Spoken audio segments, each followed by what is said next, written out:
Austin police arrested a woman on accusations she threw her 8-month-old child in a car. 23-year-old Lorena Garcia faces felony charges now.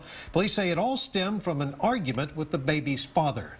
KXAN's Angie Bevan has more on how all this unfolded. Austin police say Roberto Zepeda and Lorena Garcia were at this notary office in East Austin to finalize a financial agreement for their 4 children. But instead, they began arguing and left.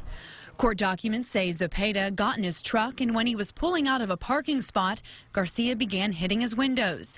He told police Garcia then threw their 8-month-old baby at the truck's windshield, and that Garcia picked the infant up and threw her through his open window into his arms. The public notary office is in the back of this CD and video store, and the owner of that shop was here the day this all happened. He says he has surveillance and police asked for it, but it didn't capture the incident.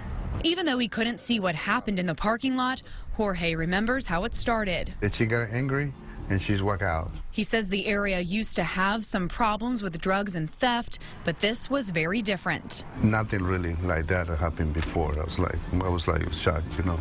The baby had a cut on her leg, but wasn't injured otherwise. The other children were at the office that day, too. A 5-year-old and a 6-year-old told police the same story as their dad. In East Austin, Angie Bevan, KXAN News. Garcia is charged with injury to a child as a 3rd-degree felony.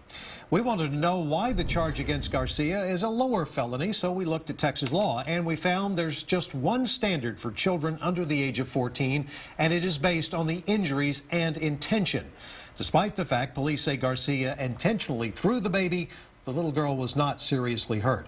If convicted, she could be sentenced to 2 to 10 years in prison, but the charge becomes much more serious if the action was both intentional and caused a mental impairment or serious injury. In that case, someone could be sentenced to up to 99 years in prison. And someone convicted of injuring a child with criminal negligence could be sentenced to up to 2 years in jail.